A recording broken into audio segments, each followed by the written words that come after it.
Ingenieros, ingenieras, amigos del canal online del ingeniero, bienvenidos pues a De Talla Mayor, el espacio, el programa que está dedicado a ustedes a la medida de los intereses profesionales y de la competitividad del día de hoy. Soy Silvia Rodríguez y como para nadie es extraño o es ajeno saber de que los profesionales, los ingenieros y las ingenieras están todos los días enfrentando una serie de retos importantes durante su labor y su actividad.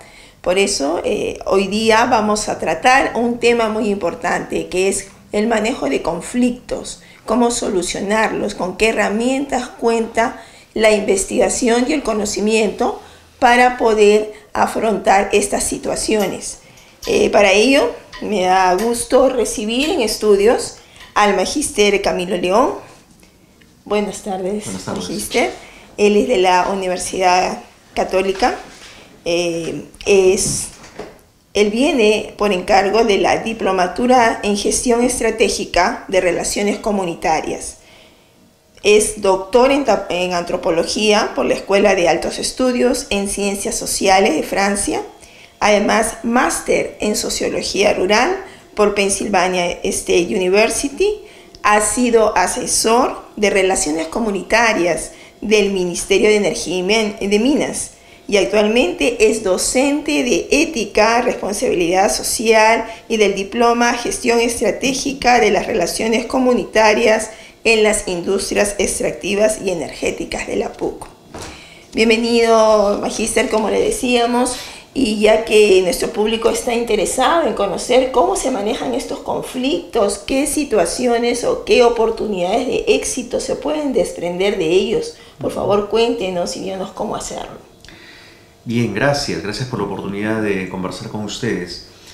Como sabemos, la inversión que ha ocurrido en los últimos 15 años, que está relacionada con el crecimiento del país, la reducción de la pobreza, ha estado también asociada a un aumento de los conflictos. Hay el incremento de conflictos, de acuerdo a la Defensoría del Pueblo, está ligado a conflictos socioambientales, sociales y ambientales, generalmente en el sector minero y en el sector hidrocarburos, gas, petróleo. Entonces la pregunta es ¿por qué? ¿Qué ha pasado acá? Si es que la minería, el petróleo traen canon, divisas, proyectos de desarrollo, ¿por qué tanta violencia? ¿No? ¿Por qué tanto rechazo? Pensemos en Conga, Tía María, solo por mencionar los últimos, las Bambas del año pasado. ¿Qué es lo que ocurre aquí? Entonces, esto ya se ha venido analizando desde hace por lo menos 10 años y lo que las investigaciones muestran es que hay una oposición en algunos de estos proyectos debido a que se considera que el riesgo que trae el proyecto es más alto que el beneficio que este podría traer, al menos en una cuenca. Y ese riesgo obviamente es sentido de manera diferente a nivel local. Las comunidades vecinas a los proyectos generalmente son aquellas que están atendidas, que tienen canon, que tienen una serie de beneficios directos por la mina o el proyecto petrolero, pero río abajo o cuenca arriba no hay ningún beneficio, son áreas de influencia más lejanas, pero tienen el riesgo o perciben el riesgo de la construcción de relaves, depósitos con materiales peligrosos, digamos. A lo largo de una carretera, por ejemplo, circula mercurio, circulan químicos, recordemos Choropampa, ¿no? Entonces, eso sumado a accidentes que han ocurrido en el país genera la impresión, la percepción de un alto riesgo sin el beneficio que sí tienen las poblaciones inmediatamente vecinas al proyecto. ¿Se justifica entonces los reclamos? Hay sí, digamos, la población percibe que tiene solo riesgos y no hay ningún beneficio, obviamente se entiende de esa manera por qué es este rechazo. Sin embargo, este es un tipo de conflicto. Hay otros en el cual sí se quiere el proyecto, pero se quieren más beneficios del proyecto. O se quieren beneficios a un nivel que las empresas o el Estado no están dispuestas ya tanto a negociar, ¿no? Pensemos en el caso del proyecto Tintaya y la última demanda que hubo. Aparte, en Tintaya hay un tema ambiental, pero aparte había una demanda de utilidades de más de alrededor del 30% de las utilidades de la empresa. Incluso había la intención de un proyecto de ley, entiendo, ¿no? Sí. Se generó una iniciativa por ahí. Había de hecho la empresa en este momento ha ofrecido el 3% y paga el 3% de las utilidades a la población vecina, lo cual es el único caso, digamos, a nivel nacional. Pero a partir de esto, las comunidades han comenzado a pedir más porcentaje y poniendo de por medio el conflicto, digamos, claro. Acciones que no son de rechazo al proyecto, sino de presión. Entonces, esta es otra forma de conflicto. Luego están los conflictos al interior del Estado, entre municipio, gobierno regional y gobierno nacional por jurisdicciones. Por canon, por ejemplo, el Moquegua es un poco el uso, quién se queda con el canon entre Moquegua y Tacna, ¿no? Entonces, el conflicto no es el mismo, hay diferentes tipos, hay teorías, estudios sobre este tema y bueno, la cuestión es a qué nivel se resuelven. En algunos casos se resuelven entre la empresa y la misma comunidad, con los alcaldes. En otros casos es necesaria la presencia del PCM o del presidente, dado el nivel de conflicto y de decisión que se tiene que tomar. ¿De qué cantidad de población estamos hablando? Si hiciera usted un balance general, ¿no? ¿De qué cantidad de población en el país están aquí implicadas en esta situación de conflicto? ¿Qué porcentaje? Es difícil sacar en este momento un número porque, digamos, no es exacto. Es decir, uno podría sacar el número de distritos y sacar toda la población total, pero no es el distrito en su totalidad, sino es, por ejemplo, un valle, ¿no? Entonces, no tengo en este momento un número, pero sí se hablan de alrededor de 200 conflictos pendientes y potenciales, digamos, calculados por la Defensoría, y ahí hay temas saltantes. Por ejemplo, Tía María es la papa caliente en este momento porque hay todavía una expectativa de continuar. En Las Bambas están en pleno proceso de comenzar el proyecto y hay una serie de temas pendientes allí. Entonces yo diría que hay muchos casos, pero hay algunos que sí son como muy peligrosos, ¿no? En los cuales todo lo que es minería informal en Madre de Dios y La Rinconada, en Puno, por ejemplo, eso es toda una zona de conflicto con el Estado. Entonces, depende un poco de cada sitio y depende de la habilidad del gobierno de poder intervenir en la zona sin empeorar, digamos, el problema, ¿no? ¿Y cuál debería ser la estrategia de esta situación? Sí, hay varias estrategias. Una que proviene del mismo Estado. O sea, eso está en gran parte, muchas de las soluciones están en manos del gobierno. Por un lado está la herramienta del ordenamiento territorial, que es una herramienta mundial, digamos, para determinar qué zonas del territorio son factibles para qué tipo de actividades. Entonces, y ahí estamos bastante retrasados en ordenamiento territorial. Exacto. Y zonificación económica y ecológica, que es el proceso previo, que es el estudio de la zona, ver aptitudes y luego ya tomar una decisión legal de qué se hace qué en cada zona, ¿no? Y sobre esto no hay digamos, una posición del todo clara de parte del gobierno. Por un lado, hay la presión de no avanzar en el ordenamiento territorial para que, digamos, las actividades sigan de esta manera, prosiga la inversión y que, digamos, se maneje caso por caso cada vez que surja un conflicto. Entonces, esa es una posición, además, avalada eventualmente por un sector de las industrias que prefieren no tener ningún tipo de restricción para la inversión.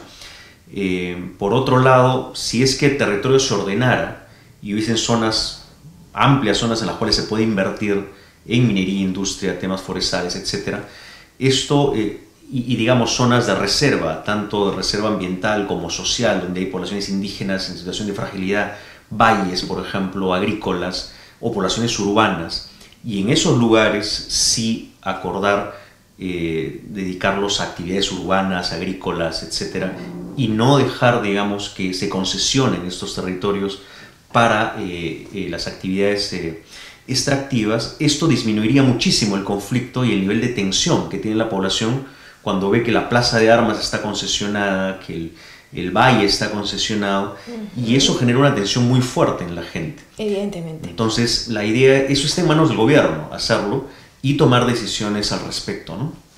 Pero ¿qué dice la academia? Porque ustedes definitivamente hacen investigación en ese terreno, hay un trabajo, hay una disciplina, hay un desarrollo, ¿no? ¿Qué nos puede contar al respecto de las experiencias también externas? Sí, bueno, este fenómeno ocurre en todo el mundo. Exacto. O sea, no somos particularmente conflictivos, pero digamos. La universidad se está dedicando a investigar el tema, o sea, a desarrollar metodologías. Sí. Esto se ha estudiado en todo el mundo y las conclusiones son más o menos similares, dependen un poco de cada sitio, pero en conclusión depende de la institucionalidad de cada país. En países donde la institucionalidad es fuerte, el Estado es fuerte y está muy ligado a la sociedad civil, la inversión se maneja de manera controlada, es decir, se invierte de acuerdo a zonas donde se puede hacer este tipo de inversiones, se maneja el riesgo y todo el mundo cree en el Estado, porque el Estado obviamente es un árbitro, no es que esté jugando solo de parte del sector privado, hay una confianza de la población en el Estado. Entonces, cuando el Estado pierde esa capacidad y es visto como un problema adicional, porque está, digamos, demasiado comprometido con la inversión y no con la protección, la población busca sus propios mecanismos de creación de aparatos estatales propios, rondas campesinas. ¿Qué es lo que nos está pasando? La iglesia, ONGs, ayuda internacional, porque consideran que el Estado ha dejado de ser un garante de sus derechos. Entonces ahí hay un problema. Eso, por ejemplo, usted puede analizar el caso de Canadá, de Noruega, de Australia, países que han desarrollado con mucha actividad extractiva, pero ordenada y con un Estado fuerte. Entonces aquí el problema es que el Estado es muy débil y muy cooptado, digamos, por intereses particulares. Entonces esto impide que la inversión fluya de una manera ordenada. Entonces es necesario retomar esa posición del Estado bueno, participar todos, digamos, de una cultura de paz y de diálogo, ¿no? Entonces, esto es un elemento, pero hay varios más, ¿no? Que involucran, por ejemplo, a la diversificación productiva y cómo ligar estos proyectos extractivos al desarrollo local sostenible. Uno de los que quería mencionar, uno de los grandes problemas de la inversión extractiva ahora es la relativa menor cantidad de empleo que otorgan en relación a otras épocas en las cuales la minería, el petróleo daban mucho empleo. Ahora la cantidad de empleo que se da es menor debido al avance tecnológico. Y el empleo además demanda muchas capacidades técnicas y educativas de una población rural que no está en condiciones de aprovechar esas oportunidades. Entonces, ¿cómo ligamos la inversión con empleo local, los impuestos ligados a una visión de desarrollo local, traspasando el obstáculo de la corrupción, que es bastante generalizada en el Estado peruano, para tener una visión, digamos, en la cual la industria extractiva es la herramienta que te permite una serie de alternativas a futuro? De eso hay muchas experiencias, ¿no? Entonces, lo mejor es analizarlas y bueno, para eso está también la academia y la capacitación, ¿no? ¿Cómo cree usted que podemos transformar en un Estado fuerte al Estado peruano, ¿no? Y cómo los profesionales también pueden contribuir con su capacitación a este desarrollo? Sí, tenemos un problema en el Perú que trasciende ya al tema de industrias extractivas, y es que no hay partidos políticos. Al no haber partidos políticos, sino movimientos casi familiares, digamos, que toman el poder un tiempo, el problema es que no hay una carrera pública, formal. Entonces, los alcaldes o los políticos tienen una visión de muy corto plazo porque saben que no van a ser reelegidos. Entonces, el único interés de corto plazo es eventualmente promover intereses privados dentro del Estado. No hay realmente una visión estatal de largo plazo, porque la gente se va a imaginar una carrera estatal pública, digamos, de largo plazo. Eso no existe en el Perú. Y eso trasciende, digamos, ya a las industrias extractivas, ¿no? Sin embargo, la academia apoya con todo lo que es gestión, capacitación a gestores del sector público y del sector privado. Perfecto. La Universidad Católica, por ejemplo, tiene una facultad de gestión donde se entrenan los jóvenes en la gestión del Estado, del gobierno y la gestión de empresas. Entonces, en el lado empresarial, que es el que queremos conversar ahora, tenemos la diplomatura de gestión estratégica de relaciones comunitarias. Entonces, lo que se busca es que esta relación entre una mina, un proyecto petrolero y la población rural vecina no sea algo improvisado, no simplemente sea dar regalos o aceptar, en fin, demandas desordenadas de la población, sino que la persona a cargo de relaciones comunitarias sea experta en desarrollo sostenible, desarrollo rural, que maneje comunicación estratégica, que maneje todo el tema de conflictos, la gestión de un conflicto social para llegar a un acuerdo de largo plazo que manejen temas interculturales con poblaciones que pueden ser nativas, indígenas. Entonces, que esto no se deje, digamos, a una persona X que no sabe del tema ni tiene la sensibilidad.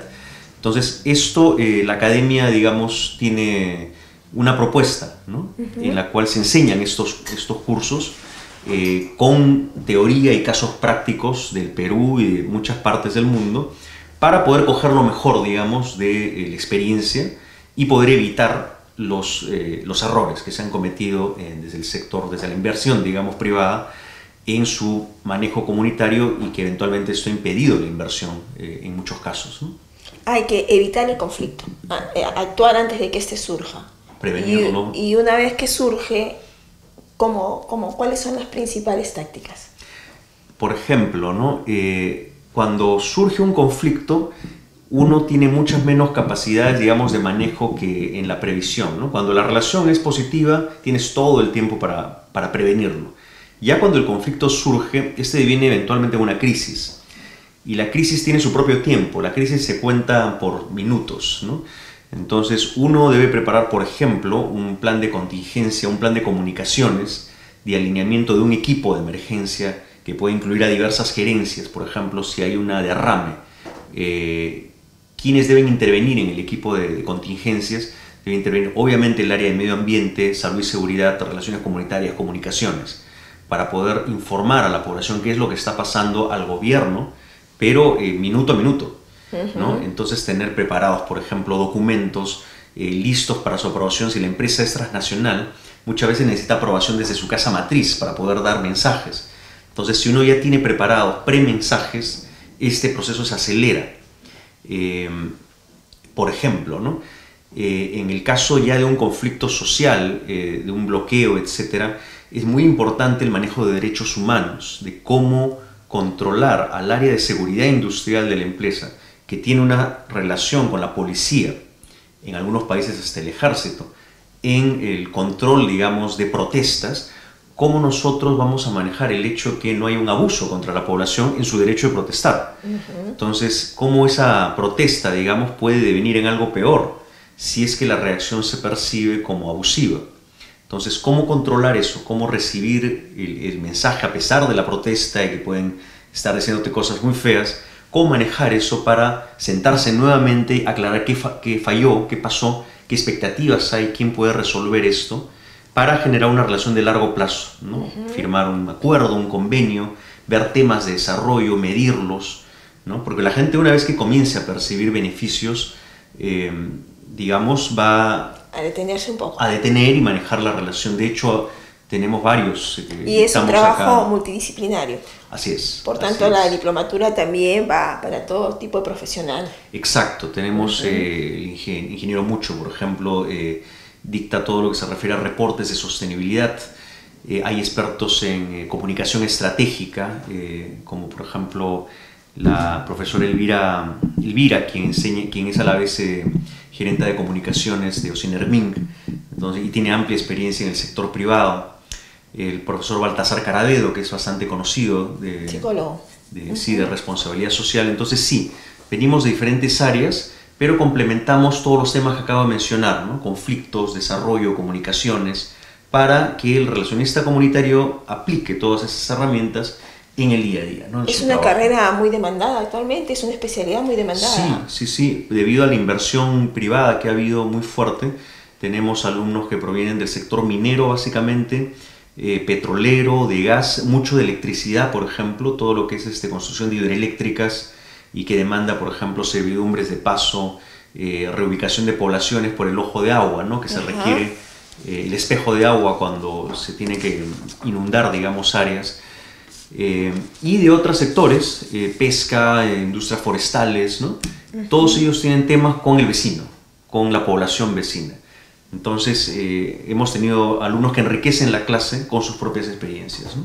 ¿Y hay competencia en el dictado de esta diplomatura? ¿Otras universidades tienen programas similares? Sí, hay otras. ¿Cuál es la ventaja entonces de seguirlo en la Universidad Católica? Sí, la ventaja de la Católica, yo diría, proviene de tres aspectos. Uno es que la universidad es bastante grande. Uno cuando entra a la Católica puede entrar a una especialidad pero puedes aprovechar además las N otras opciones que te da la universidad y todos los recursos que tiene la universidad en ese sentido. O sea, hay N congresos, información de N otras actividades. Entonces, la Universidad Católica, una de sus características es que, si bien tiene especializaciones, a la vez tiene múltiples opciones. Entonces, hay muchos recursos en la universidad.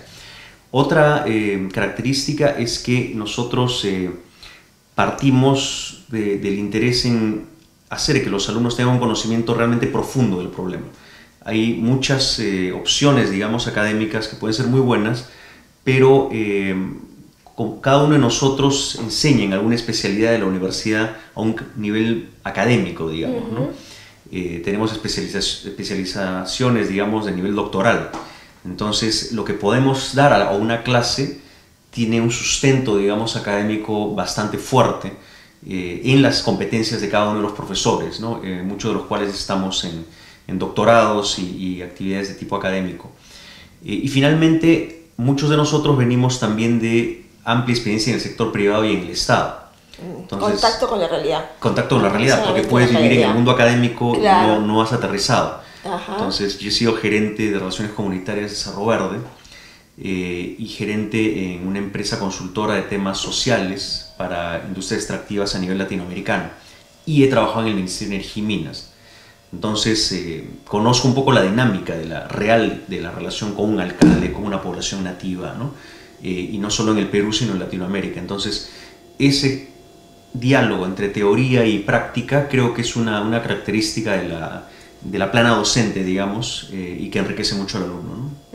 Finalmente, ¿cuál es el perfil con el que egresa el diplomado, el egresado de esta diplomatura?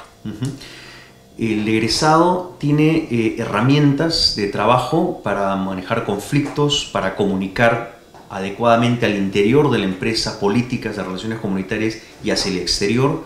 Sabe de desarrollo, puede hacer un proyecto de desarrollo rural, de ganadería, de agricultura, un programa de pequeñas empresas, por ejemplo. Es decir, tiene herramientas y tiene un manejo de temas éticos, que hay un problema en el país en ese sentido. Estamos todos conscientes que la corrupción y los problemas de seguridad ciudadana tienen como uno de los componentes la absolutamente falta de noción de lo que está bien y lo que está mal. Entonces, eso, el componente ético es para nosotros muy importante y es una de las características de la Universidad Católica, enseñar ética en cada uno de los cursos que se enseñan en toda la universidad, para poder utilizar, digamos, herramientas que te permitan distinguir cuándo tu comportamiento, tu acción, es moral o no lo es ética o es antiética, y qué hacer al respecto, y mecanismos prácticos, digamos, para hacer una gestión efectiva, pero a la vez ética de un problema, y no caer, digamos, en el lado oscuro, que hay una tentación muy fuerte en muchas industrias. Entonces, creo que ese componente además es, digamos, hay un curso solo de ética y relaciones comunitarias, lleva a que el alumno que sale de la Católica tenga adicionalmente estas otras características, ¿no? Muy bien, Magíster León, nos ha traído usted una muy buena noticia, una buena referencia. Lo comprometemos para que en otro momento también nos venga a conversar un poco más de este tema, ¿no? Y que estamos seguros, bueno, podrá servir mucho al país, ya que hay varios de miles, de decenas de millones de dólares que están trabados precisamente por estos conflictos sociales y la falta de una debida negociación. Muchas gracias. De nada, gracias a ustedes. Gracias, volvemos en el próximo programa de Talla Mayor. Gracias.